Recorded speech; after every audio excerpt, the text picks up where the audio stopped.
Okay. I hope nobody ate too much, because it's always a difficult session after lunch with food and sleep and all of that. So we open the windows so you can breathe. So it's going to be Connie is the next one on the session, and oh, there was one thing. So we found money. Anybody knows how much it is, you can come and collect it. I do. Can we make bids? Is it? No. 25? No. No, it wasn't. Oh, is it? Oh. What do you have there? But do you store it in this way? Oh, just when it's in my pocket. Oh, it's 60. No. No. Are we warm? I don't know. Okay, Connie, come to me, and otherwise it's a donation to the KFA. No way I get it. Fighters. Keepers.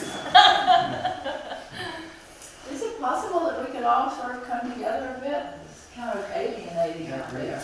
Not you, of course, with the camera.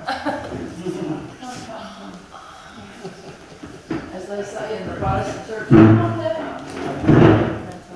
Okay, well, everybody so far has talked about, they don't know their topic. Well, I really don't know my topic. So, welcome to Inquiring with Connie. I picked the title, The Crisis of Identity Politics, because that's kind of what I study. And I know something about identity politics, not so much about how it got here, but sort of the problems that it creates. So maybe I don't have any of the high tech that Fatik has, and I don't even have a blackboard to write your responses, but I wish I did. That would be fun. So I'm going to ask for some discussion to come from you. That's all right. Well, I'll take mental notes. But I would like to give you a couple of definitions. Just, do you have one? Is your mic on? I don't know. No. I'm still muted? Oh, no. Wake up. See, I could wake these people up. I could come and sleep here, and then I could wake them up. Okay, so a couple of definitions. I want to say that for my purposes, identity is a socially constructed, culturally, psychologically constructed sense of who we are. So that's my identity. That's going to be my definition for today. A person or a group is an identity. That has, but you have to remember that it's socially, culturally, and psychologically constructed. Politics, I think, is a discussion about where power should reside. So identity politics, then, would be perspectives on issues of power relative to groups of people and how they're identified. So generally, age, sex, race, religion, ethnicity, degree of education, anything else, how pretty you are and that sort of thing. So identity politics then is this thing that we see a lot of today, because this is an election year. This is 2016. And people are talking about, well, he's not my guy because I'm a middle-class working white person. Or he's not my guy because he's not a woman. So we begin to see people calling on these identity politics constantly. And this is the thing I want to get across, is that we're never outside of identification, certainly not in the public sphere these days. So the groups and the allegiances are supposedly helping us to understand our vested interests, who's for us and who's not for us, who is in the service of whom, what is going to be for me and what is going to be against me, and who has the power and who's relatively powerless. So a lot of reviews have come out about this growing phenomenon of identity politics, and I would like to read just a couple of things that you may not be aware of. There's a new organization called the National Policy Institute, which is a think tank based in Arlington, Virginia, dedicated to the advancement of people of European descent. Now, those are the people that have been in power up until now, but they're kind of terrified that they're not going to be in power any longer. So they've now instituted this group. And one of the things that they do is run a blog, and one of the articles is, "My hate group is different from your hate group." And they hold conferences on topics like immigration and identity politics. There's a new phrase out there called Identity politics trumps all. Sorry about the Trump, that would be a little hard thing to understand, but it's still a phrase that a lot of people use. So white nationalists are saying that white supremacist views are really open. They're not to be hidden much anymore. So we're beginning to see white nationalists, xenophobes, nationalists, all coming out of the woodwork. And we even have a new term called identitarian, which means everybody should be judged according to their racial identity. And everybody wants a homogeneous, well, these people, not everybody, want homogeneous societies called ethno-states. So one assumes that the ethno-state they want is white, Anglo-Saxon, Protestant, but you could be wrong. You never know when you're assuming something about somebody's identity. You better ask them again. Which group they're talking about. So I think we're on the same page. Everybody understands what I'm talking about when I talk about identity politics and the terms that I'm using. So this is 2016 when it seems to be more vociferous. There's a hyper-partisanship. Even these groups are saying things like the other groups don't even have the right to exist. It's not that they're just wrong. It's just that they don't deserve the right to exist. Or they need to be on the other side of a wall from the good people. So it's called, in some cases, the Great Estrangement. And in other cases, it's called the New Tribalism. So tribalism, I'm defining, is loyalty to a tribe or another social group, especially when combined with a strong sense that it's better than all other groups. Now, interestingly enough, the New Tribalism, which is, they're talking about America, bears resemblance to early tribalism. And the early tribalism was considered one of the evolutionary stages of human society in which magic and animism took over. So let me just read to you a description of the early stages of tribal society. This is supposed to be right after the survival sense was evolved, then the tribal sense evolved. See if it reminds you of anything that's going on in the United States today. Thinking is animistic. Magic spirits, good and bad, swarm the earth, leaving blessings, curses, and spells which determine events. They form into ethnic tribes. The spirits exist in ancestors and bond the tribe. Kinship and lineage establish political links. It sounds holistic, but it's actually atomistic. There's a name for each bend in the river, but no name for the river. So that's interesting because what we're seeing then is a diminishing of this sense of a universalizing notion of what's the human experience, which is a pretty, perhaps scary thing. So why do you think this is happening? You probably have as many good ideas as I do. Maybe some of the antecedents are in American culture. I don't think it's happening in other cultures the same way, although it may be. We certainly see strife in India. We certainly see strife in Syria and Turkey and so on. So what do you think these, the new tribalism, what could the antecedents be? I won't use the word cause. I'll use the word antecedent. I'm asking you. You probably know as well as I do, Sorry, Connie, can you ask it again? Yeah, what do you think could be the antecedents of this new tribalism? Shift in power.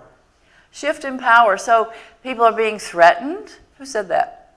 But they feel Okay. threatened by loss of privilege or loss of power. Yeah. So just strengthen numbers for one thing. A lot of people are saying that white people are going to be the minority by 2050 in the United States. So white people are getting a little nervous. Maybe the non-white people will not be as kind to them as they want them to be or something. Or maybe even as unkind as some white people have been to other people in the past. What else? Self-interest. Self-interest, yeah. So I think underlying all that is the assumption that everything is, that we're all in competition for scarce resources. So it probably comes from a little capitalistic ethic, that there's X amount of stuff to go around, and if you get a bigger share than I do, then I'm going to suffer. So there's a competition. Actually, that comes, you may not know this, but it actually comes from a Christian theological position, which is that there are X number of places in heaven, and they were all vying for those places. So when dualistic religion has introduced us to the notion of competition, even in religion, not only in laissez-faire economics. Anything else? Thwarted expectations. Thwarted? Expectations. Yeah. So if I work hard and keep my nose clean, I should be able to get ahead. But sometimes I may not be able to get ahead, as we know. Yeah. So we have a fear. So all these things can kind of turn into fears, can't they?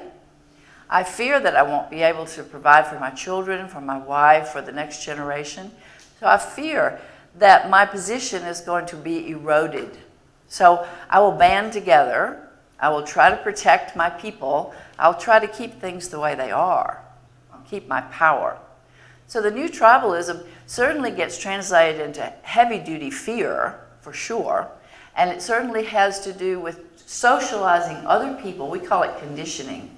Conditioning other people to the source of their oppression. So I was telling somebody the other day, I can tell you what I am. I'm a white woman of a certain age, grew up in the South. I'm claimed a certain religion. I have a certain amount of money. I have a certain education. There is a group out there. There's a support group as well as a group that will teach me my oppression on each and every one of those variables. Did you know that? So you have the same opportunity. It's an equal opportunity situation. You can take your ethnic group, your religion, your race, your age, your money, and you can see somebody can teach you how you also should be a member of a new tribe. So we have fragmented ourselves so much recently that we begin to see that identification is playing more and more a role in the social scene. So that's sort of common sense, isn't it? Is there anything you'd like to add to that? You think there might be some antecedents we didn't cover? Yeah. This just builds on what other people have said, but I think it's fear, frustration, and then I don't know whether we want to call this a human tendency, but it certainly seems to be, to look for a source of blame. Who do I blame for my frustration? Who do I blame for my fears? We don't tend to look inward. It's always outer. It's a them. So I lost my job in the factory. It's because of those Mexicans that are crossing the border. So it's, it's looking for something to blame frustrations on, or thwarted expectations. Why did this happen? And it must be because somebody else, another group or somebody else made it happen. Yeah. Because there's kind of an assumption that I'm okay. Yeah. And the other people must be hurting me. Yeah. I couldn't be hurting myself. Yeah. Right. There's an unfairness, and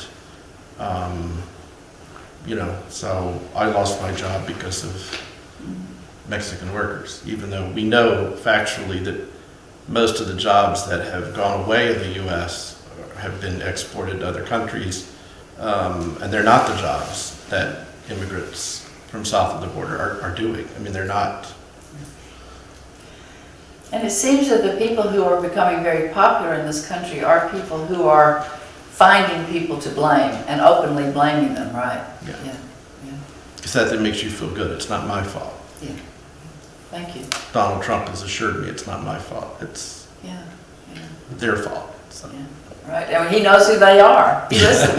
Yeah. So this is, I guess it's kind of a striving to move into more of a comfortable place, do you think? It's kind of a self-calming, so that, now I've got it. Now I sussed it out because it's their problem and not mine, and they're going to hurt me, so I have to sort of defend myself. I have to read books, and I have to maybe get a gun, and I have to make sure that I have a safe room in my house, or anyway, the obligations escalate. Now, there's another whole thing that's been shown recently in psychological, in the psychological discipline about, we'll call ourselves the people who are liberal. Let's call ourselves the people who use universalizing terms. In other words, I tend to say that I'm like you and you're like me, so we're humans and we share something. Other people in this new tribalism tend not to focus on what we share, but they tend to focus on the differences. And we'll call those people the conservatives, and we'll call us the liberals, just for this moment, just to give ourselves some labels. And it's interesting because this guy named Bernstein, I'll tell you the name of the book in case you're interested, it's called The Abuse of Evil. Do you know? He's shown that conservatives and liberals don't just have differences in the content of what they think. They have differences in the way they think.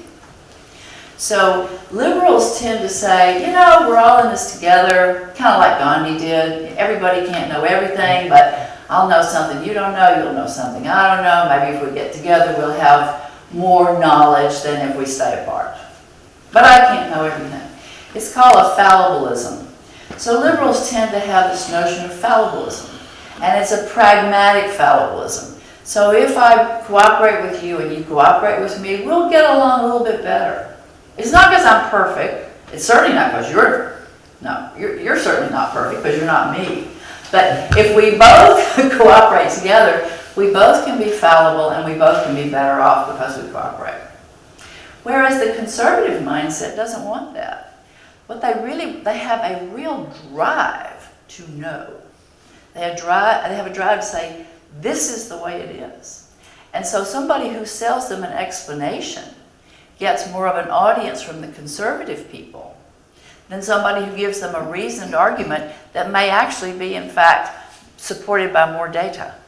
Does that make sense to you? You understand it? So it's not really the question of, do you think this and I think that? It's actually the way we think is quite different.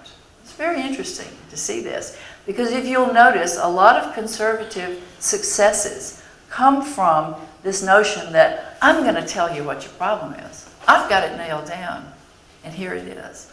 And it's that surety. It's that inability to stand in front of yourself and say, I don't know. Because that can cause a little anxiety. But liberals already know it's an anxious world, and we don't know the answer. So just to give you an idea that it's not just a question of selling people information. It's the way the information is internalized and brought into one's identity. Very interesting stuff. I'll let you know more about that book later on, but not right now. Okay, so it's the configuration, surety versus fallibilism. So I think I have made the case that we have a new tribalism. And then this is what Kay said about that. When you call yourself an Indian or a Muslim or a Christian or a European or anything else, you're being violent.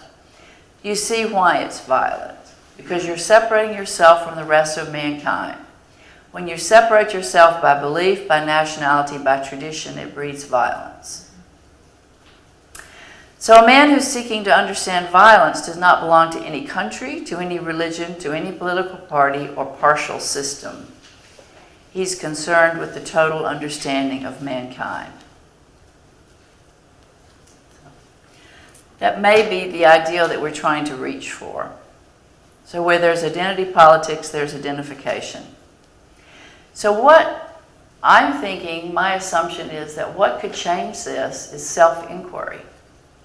Because when I look at myself, I can see my drive for overcoming fear. I can see my drive for wanting to know. I can see my drive for wanting to other somebody and place the blame out there because it relieves me of guilt and agony and angst.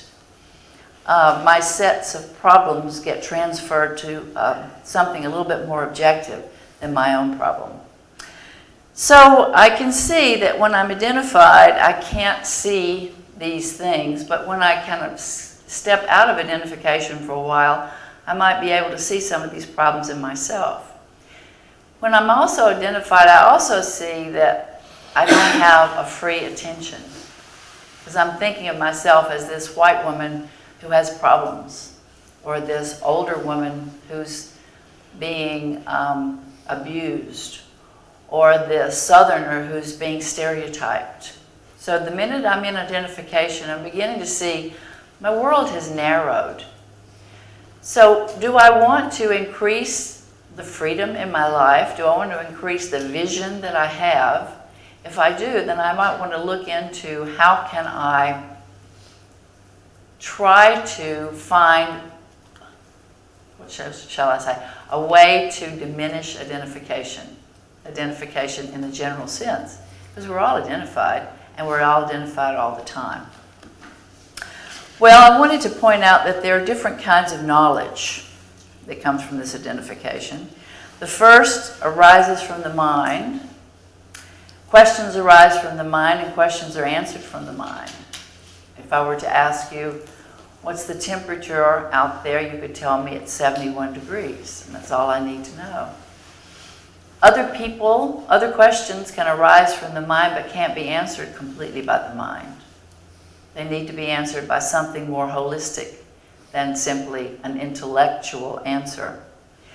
These cannot be answered by the mind alone, and there might be a different kind of knowledge that comes from that sort of questioning. It might be a transformative kind of knowledge. I might ask myself, why do I not like Belgians?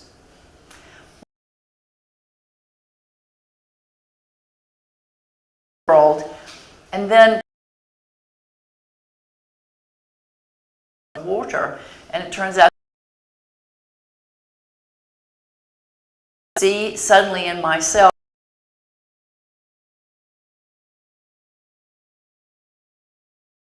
lying to myself,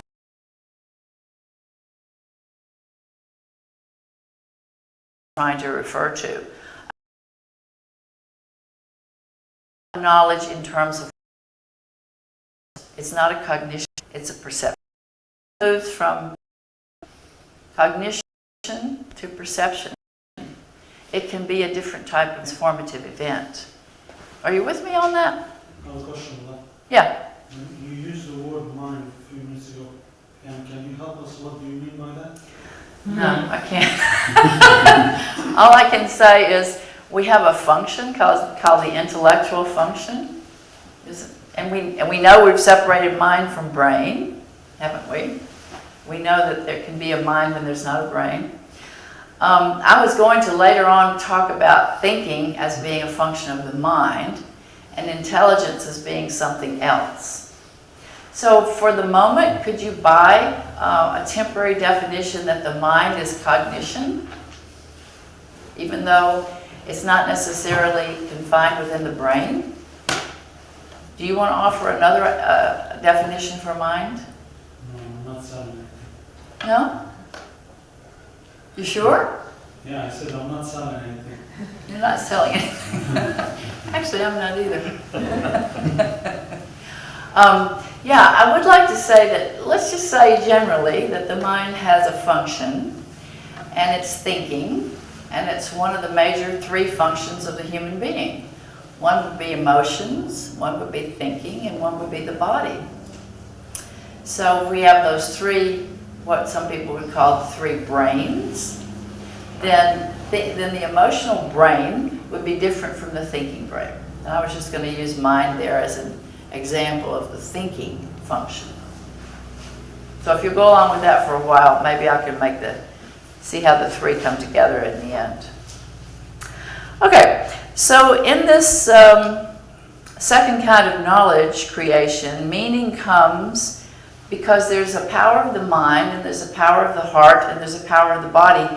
And self-inquiry really needs to be built on all three of those powers. If I'm only totally in my mind, then I'm only thinking. If I'm only totally in my body, perhaps I'm only responding. And if I'm only totally in my emotions, then I might be reacting all the time. Now my question is, why does Krishnamurti then say, awaken intelligence? He doesn't say create it. He says to awaken it. And it's been my experience that whenever I have an insight, of this second type of knowledge, something that changes something inherently in myself, I find that there is something that is awakened. Now, this was a metaphor that's used by many esoteric schools. It certainly was used by the Buddha, and I'm not quite sure that it's even a metaphor. Maybe it's real. Maybe we are totally asleep, not just like we're asleep. It's an interesting question. So if we are identified with everything, and we see that we're in bondage because we're identified with everything, and we want to step out of this identification, how do we do that? That's my question. And I'm here to take suggestions, whatever you think. I'll buy. At least I'll try. So how do we find the intelligence that might come that resides outside the mind, that is the intelligence that Krishnamurti talks about? Well, we know one thing, it's not completely defined. In fact, it may be the negation of identity politics that we've talked about. Let me tell you what Alan Watts says about it, because he's comparing East and West too. He said, I'll just let the cat out of the bag. The basic assumption underlying Far Eastern and East Indian cultures is that the whole cosmos, the whole universe, is one being. It's not a collection of many things that floated together like a bunch of flotsam and jetsam from the ends of space and just happened to end up forming this thing we call the universe. Easterners look at the world as one eternal activity, and that's the only real self you have. You are the world, and that thing we call you, the so-called separate organism, is simply a manifestation of the whole thing. And this is not just a theory, it's a feeling that they have. He's talking about Easterners.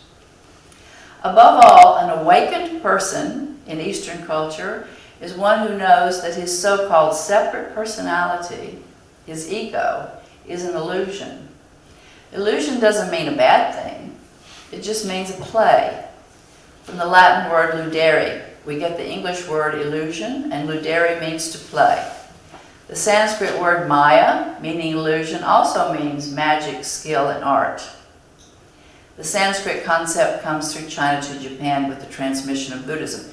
So maybe there is this notion that there's a connection here that is kept from my awareness by identity politics.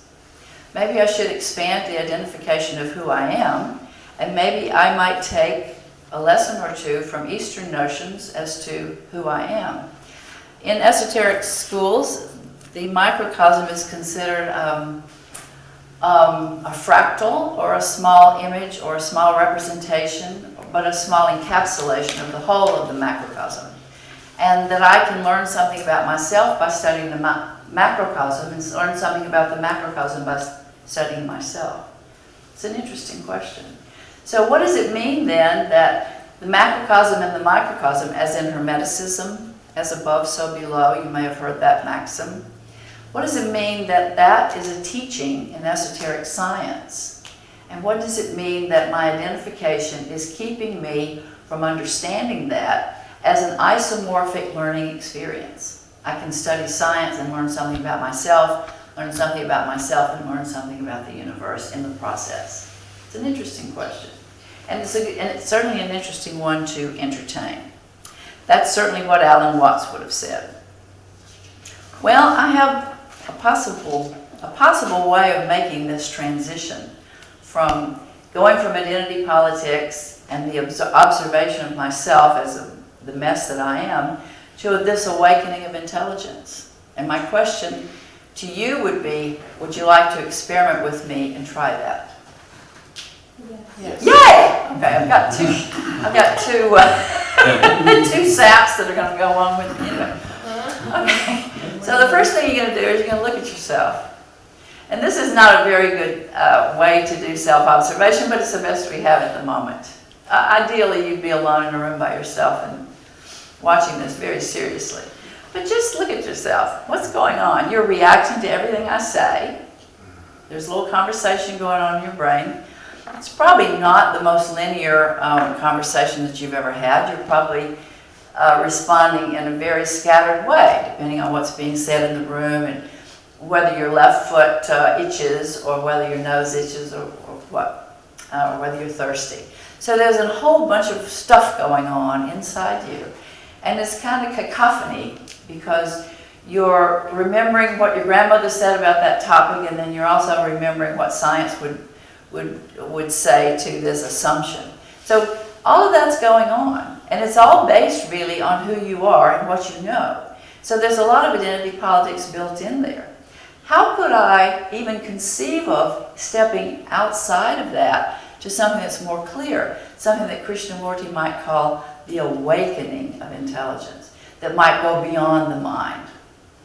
Well, now that you've noticed the cacophony inside yourself, now that you've noticed that it's kind of scrambled up in there, and it's not following any kind of linear or rational path, now just close your eyes. And let's do something that might or might not work.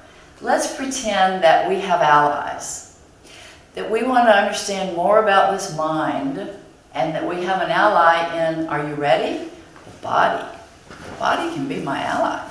So I'm going to close my eyes and I'm going to put my right hand out, and I'm going to try to fill my right hand with my imagination with warm water. I'm going to start at the fingertips. It's going to be warm water, warm water. I'm going to feel it coming all the way up into each joint of my finger, all the way up into the palm of my hand. Now, pretty soon, all the way up to my wrist, my right hand is filled with warm water, and I can sense that. The first thing I notice when I see the warm water in my hand, filling my hand, is that the cacophony in my mind is over. I'm no longer thinking in those crazy circles. I'm no longer responding willy-nilly to what's being said in the room. I actually have some stability in myself. And I have an ally, and my ally is the body. And there's an interesting little combination. There's a little, I should say, there's a chain of communication from my body to my mind. And my mind has been affected by the stability in my body. And I see that. Now, my emotions could override all that if someone were to say something and insult me and I were to fly off into a rage. But right now, the emotions I'm sort of coaxing along to come by and say, look, I've got the mind, and I've got the mind and the body in sync. Come on and be our pal, and be a nice, and just see if you can come along and let's have a whole experience that includes the body, the mind, and the emotions. So this is simply a small technique for how we might open the door to an understanding of how we might awaken intelligence. It still doesn't answer the question of why Krishnamurti used the word awaken, as if this is an entity or a function that already exists in us, this intelligence. Maybe it does. Maybe it's not something we have to go and discover de novo. Maybe it's part of our birthright. Maybe it's something that's just hidden. Maybe there's just a veil that needs to be lifted.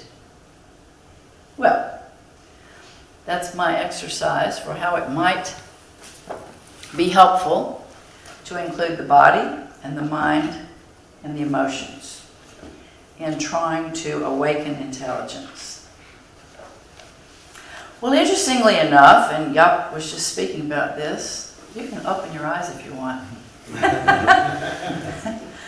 Interestingly enough, in the old, have you ever heard of the Upanishads?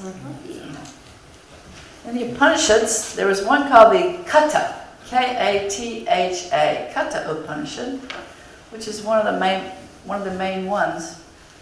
And it's what I think is a discussion of what I just tried to demonstrate to you, these parts of the self. It's called the image of the chariot. And this is the Upanishad speaking. Know that the soul, which is Atman, is riding in a chariot. The body is the chariot. So the Upanishads have already talked about the body. Know that the intellect, which is buddhi, is the chariot driver. He's the guy with the reins in his hand. And the mind is the reins. So here we go with the mind, sir. The senses, they say, are the horses. The objects of sense, that's what they range over. The self combined with senses and mind, the wise men call the enjoyer. He who is not understanding, that is a person with avidya, whose mind is not constantly held firm, his senses are uncontrolled, like the vicious horses of a chariot driver. Higher than the senses are the objects of sense. Higher than the objects of the sense is the mind, and higher than the mind is the intellect, which we're going to call intelligence in Krishnamurti's sense. Although he is hidden in all things, that soul, Atman, shines not forth, but he is seen by subtle seers with superior, subtle intellect.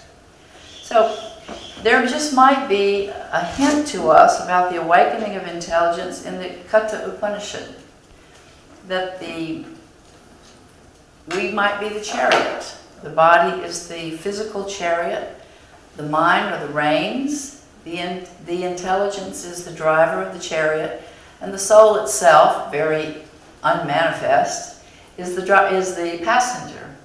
And the horses, which can drive us completely mad, are the senses and the emotions, which, if unchecked, can be our ruination, as we all know. So, I thought you might find that an interesting way to use scripture. So, I'll throw it open to you now and let you tell me what you think about what's a good way to try to awaken intelligence and overcome identity politics. Oh, I have a way. Yep. I don't know if now's the time to get into it, but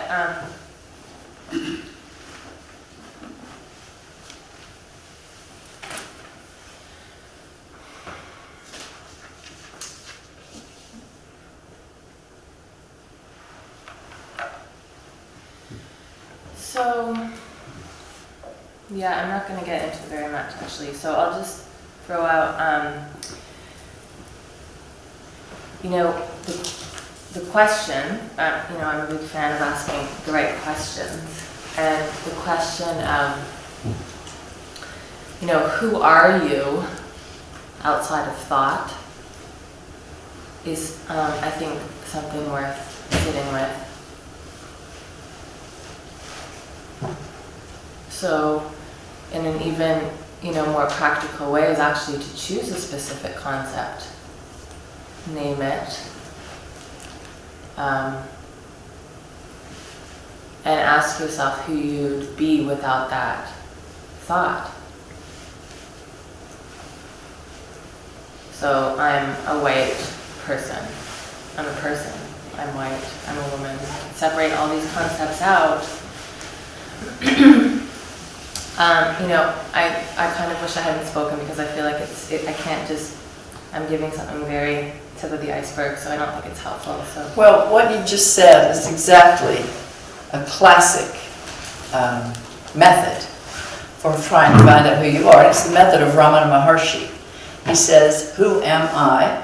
And everything you can list, you just put it aside. Just list it all, chuck it. And then what are you? So, I mean, it's a tried and true method, so thank you very much. And you should give yourself credit for coming upon it on your own. Well, I can't take credit. Yeah. That's exactly what he said. I mean, he said, just keep asking yourself, who am I for the rest of your life? That's the only thing. It's the only game in town. Well, and the reason I speak of it, Connie, is because I did that. Mm-hmm. And it's quite amazing what, for me, and that's all I can speak to, that came out of it, because the mind, in my experience, went through every label, and it's exactly as you said, that's what happened. But I did it experientially. You can't do this conceptually. It's like, oh, okay, right, I understand what Ramana Maharshi meant, so I've put aside everything that I'm not, and of course that doesn't work. But I noticed what I in fact was believing about myself, and the list was quite long. Mhm. But it's possible in my experience to go through each of these concepts. And as Kay said, it's this, I had no conscious intention of doing what Kay said, but that it was in retrospect that I saw that that's what happened. You see the untruth of each of these concepts, so they just fall away. But that still doesn't relieve you of the automatic knee-jerk reaction of being angry when somebody insults you, or all the other knee-jerk reactions you have. But does it in fact diminish the charge behind those? That's the question. And then, so over time, I can't imagine saying anything to the Dalai Lama that would really tick him off so much that he would just really get so Well, angry. here's what I can say to that, is that what's really interesting is it does take away the knee-jerk reaction, because you see, when you see the equation, so for example, the mind forms this identity because it thinks that's what it needs to stay safe. Mhm. And when you see the fallacy of that, then, so for example, it hurts. Like it's literally a self-inflicting wound when you identify with anything. So when you see that equation, then, so if I identify and I don't know I'm identifying, but I feel this stress, that's my clue to notice, where am I identified? So it's actually quite a bit, when you really look at it, it's quite a simple thing, because it's like, I'm not identifying because that's the right thing to do. I'm not identifying because it's in my best interests. Mhm. Because ultimately when I identify and we form these groups, I can see that it contributes to my destruction too, ultimately. So on the surface, I think to identify with a group is helping my self-preservation. You really look at that and you see that's actually the opposite of what's true. Then the desire to form an identity no longer exists. Right? You're ahead of me. Mark?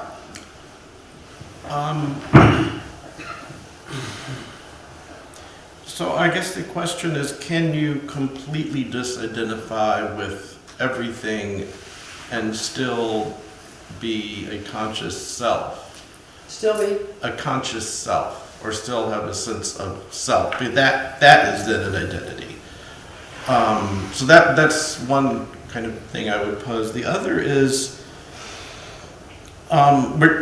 in some ways we're kind of talking about two things. One is identity and how to rid ourselves of identities, but the other is politics, which means mobilizing those identities often in an aggressive or defensive way. So is the real challenge, at least in terms of looking at problems in the world, or you're talking specifically about problems in our political system, it's not just identity, it's the way identity is mobilized. So one could have, I would argue, identities that aren't necessarily, an identity as a member of your family, or identity as a father, or identity as, there are, we all have multiple identities. It's the ones that tend to become mobilized in a political way that are the cause of problems and strife. But so certainly I think self-reflecting, self-exploration on those identities, but I don't know, I just wonder whether, I guess, I know, who was it at lunch, was Krishnamurti, took a long walk one day and came back and said that he had no thought through that. So I suppose you could have no identity, you could practice to get to that point, but once you start engaging again with the world relationally and everything else, then you know, your 5-year-old comes home from school and suddenly your identity as a mother or father is there whether you like it or not. It's there. So I don't know on an ongoing continual basis whether there can be any sense of self without some identity attached to that. But that's different than the identities that become, that seek power, the way you define politics, based on the identity, power based on the identity. I think identities are here to stay. There's no question. But the concept that Krishnamurti uses is identification. And he says, if you are identified, which means that you've wrapped yourself in a little box there. So I am. Now, of course you are. You're a father, you're a brother, you're a sister, you're whatever. We're all these things. The question is, am I only that? And can I take that on and drop it, and take it on and drop it? Or does it push me forward in determining what happens to me and thereby limiting my life? There's a phrase in adult development literature that the person has the thought, I have the thought that I'm this or I'm that, or does the thought have me? And if I live in identification, then the thought has me, because I'm bound. I'm bound by that. By the identification. Yeah, by the identification. Whereas ideally, I would say, yeah, I'm this, I'm that, and I can splash in, I can splash out, and right now I'm a sociology professor telling you wonderful things, and then tomorrow I'll be something else. I'll just be a friend or something. So, does the identification have me or do I have it? I think might be a good way to look at it. And to do self-inquiry so that those things become things that you splash in and out of, and identities that you even negotiate. So you begin to see, as you say, the social construction of all of them. And even father is a socially constructed term. I mean, you know, there are good fathers and bad fathers and responsible fathers and paternal father, you know. So, I mean, father in and of itself doesn't even tell you. So we begin to see that we are socially constructing and reconstructing our identities as well as our relationships to our identities. And identification might be the thing that's the real bondage instead of just simply having an identity.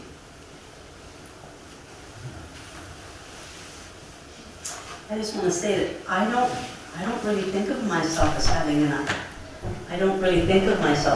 an identity until somebody describes me and describes me what they think I am, and I'm always surprised. I'm thinking, oh, is that what you think? Because I don't think of myself like that. So I find it fascinating to hear what other people think, because I don't think. I'm just not really thinking. So. Because this is what Bohm talks about, you know, when he talks about proprioception, and he talks about you have a lot of assumptions in your life that you carry through. We all have assumptions. And if we don't examine the assumptions, then the assumptions do the perceiving instead of we.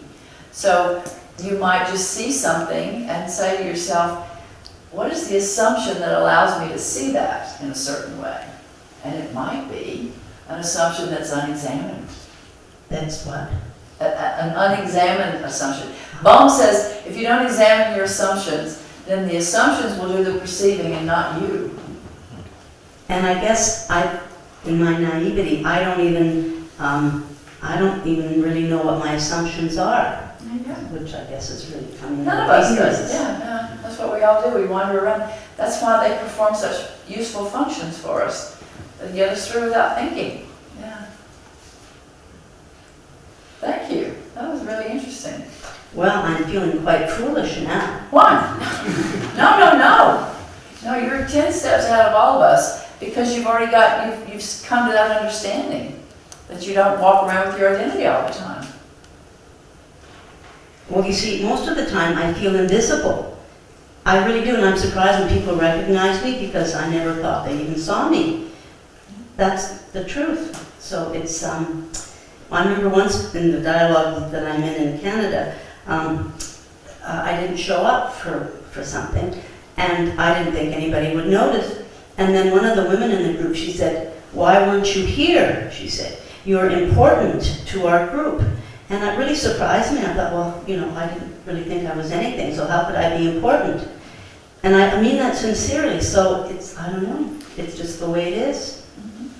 So Bridget, your identity is, in this instance, the one who's not seen. Like this is a concept you hold of yourself.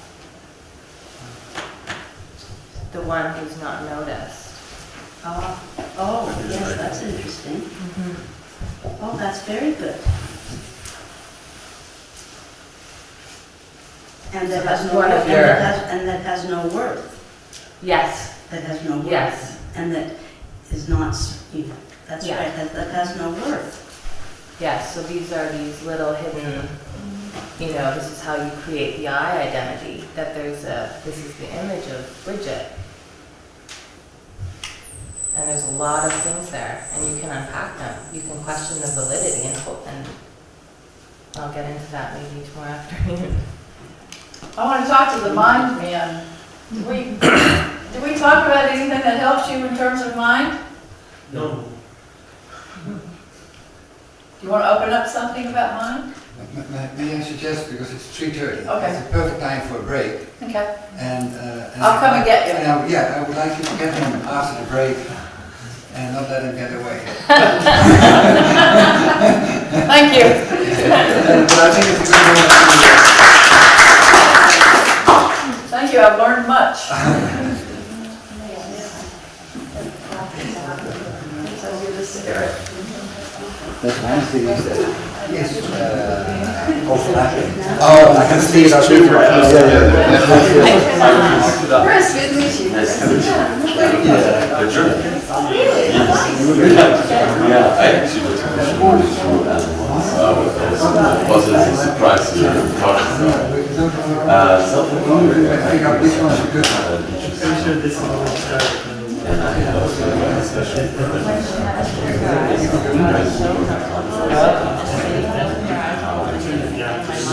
It only starts with this. I can repeat that.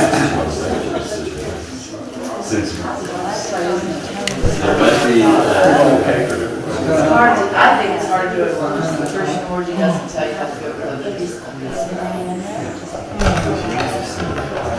there's no right and wrong. That's where where to be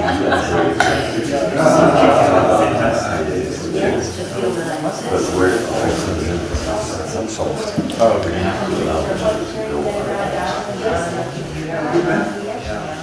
You're good? You know, if you and I, for instance, were to go off together for a couple of weeks,